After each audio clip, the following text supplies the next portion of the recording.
Hai teman-teman, perkenalkan nama saya Seri Teresia Sirait dari Universitas Katolik Santo Thomas Medan, Fakultas FKIP, Prodi PGSD.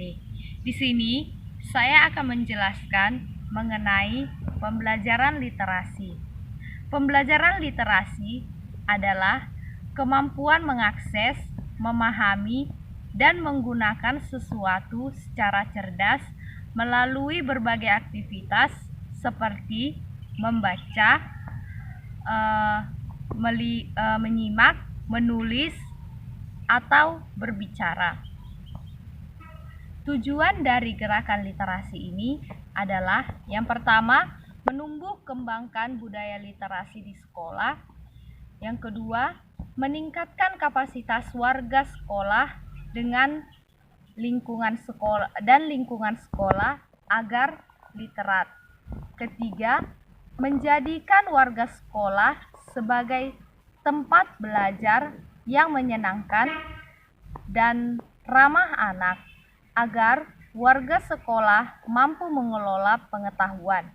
Yang keempat, menjaga keberlanjutan pembelajaran dan menghadirkan beragam buku bacaan dan mewadahi berbagai strategi membaca. Komponen-komponen dari literasi adalah yang pertama, literasi dini. Artinya, kemampuan untuk menyimak, memahami, mengalami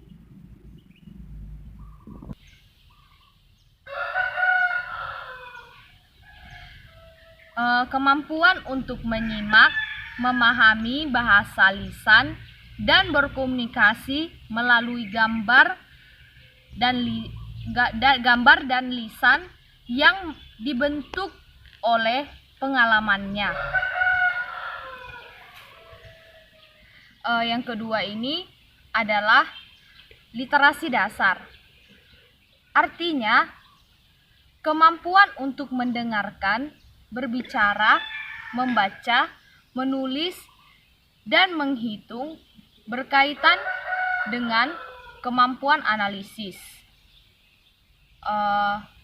Menganalisis untuk memperhitungkan, mempersepsikan informasi, mengkomunikasikan, serta menggambarkan informasi berdasarkan pemahaman dan pengambilan kesimpulan secara pribadi. Lalu, literasi ketiga adalah literasi perpustakaan. Artinya, kemampuan memberikan pemahaman dengan cara membedakan bacaan fiksi dan non-fiksi, lalu memanfaatkan koleksi, referensi, dan periodikal. Ini gunanya sebagai klasifikasi pengetahuan yang memudahkan dan menggunakan perpustakaan. Lalu literasi yang keempat adalah literasi media. Artinya, kemampuan untuk mengetahui berbagai media seperti media cetak, media elektronik, dan media digital, dan memahami tujuan dari penggunaannya. Lalu, yang kelima adalah literasi teknologi. Artinya, kemampuan untuk memahami kelengkapan yang mengikuti teknologi seperti perangkat keras dan perangkat lunak, serta etika dan etiket dalam memanfaatkan teknologi tersebut. Lalu yang keenam adalah literasi visual. Ini artinya kemampuan pemahaman tindak lanjut antara literasi media dan literasi teknologi yang mengembangkan kemampuan dan kebutuhan belajar dengan memanfaatkan materi visual, dan audiovisual.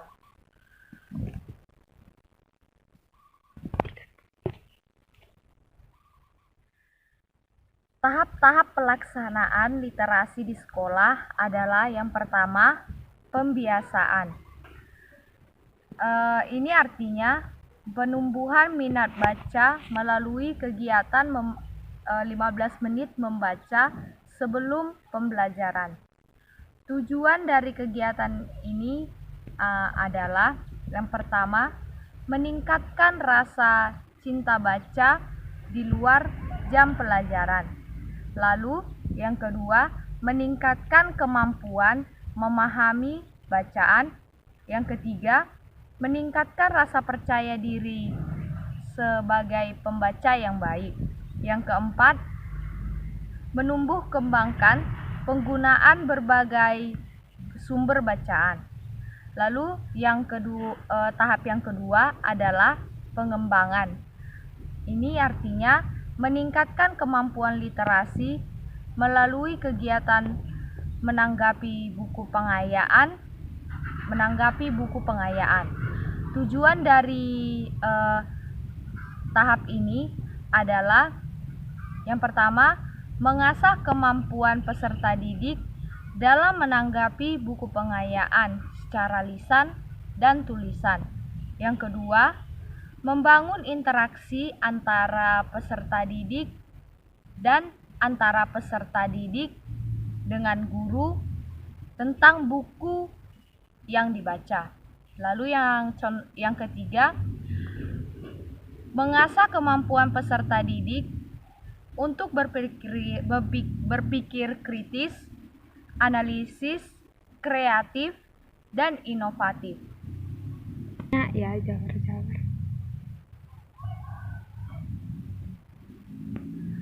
Lalu tahap yang ketiga adalah pembelajaran.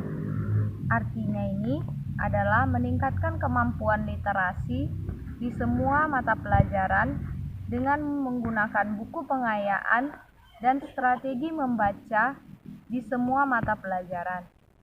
Tujuan dari kegiatan literasi ini adalah yang pertama, mengembangkan kemampuan memahami teks dan mengkaitkannya dengan pengalamannya secara pribadi sehingga terbentuk pribadi pembelajar yang sepanjang hayat.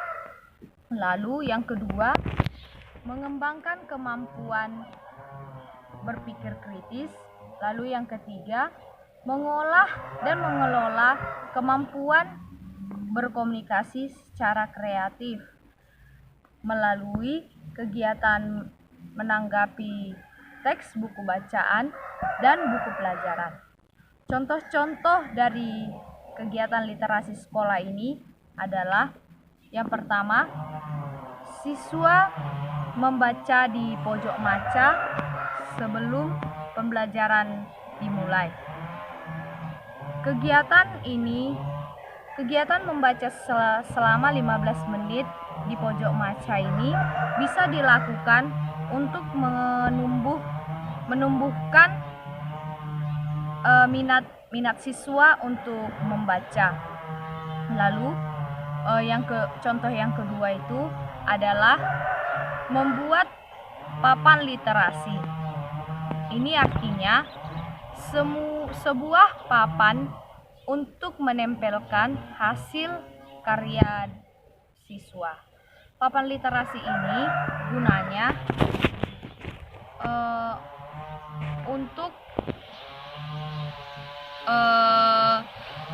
papan literasi ini bisa diprogramkan di semua kelas. Gunanya sama seperti yang pertama tadi, untuk menumbuhkan minat siswa dalam menciptakan puisi atau pun menambah minat siswa dalam membaca. Lalu contoh yang ketiga ini adalah membuat dinding motivasi di setiap kelas. Dinding motivasi ini adalah sebuah hiasan dinding kelas yang berisi kata-kata motivasi. Gunanya ini adalah untuk menginspirasi siswa.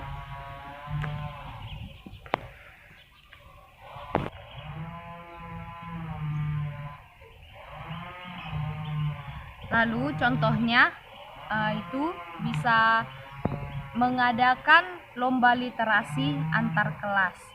Lomba literasi antar kelas ini bisa menjadi salah satu program gerakan literasi di sekolah yang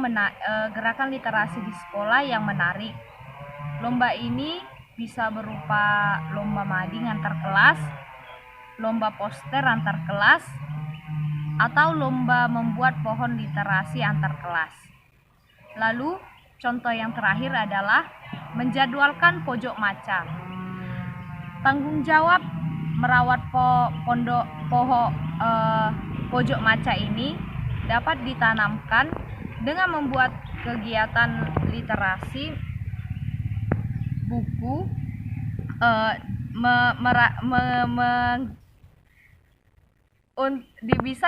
untuk melatih tanggung jawab merawat pojok maca kelas dapat ditanamkan dengan membuat kegiatan merapikan buku teks di pojok maca. Selain tidak terlalu merepotkannya guru, hal ini juga efektif untuk melatih tanggung jawab siswa. Baiklah teman-teman, begitulah penjelasan saya mengenai pembelajaran literasi.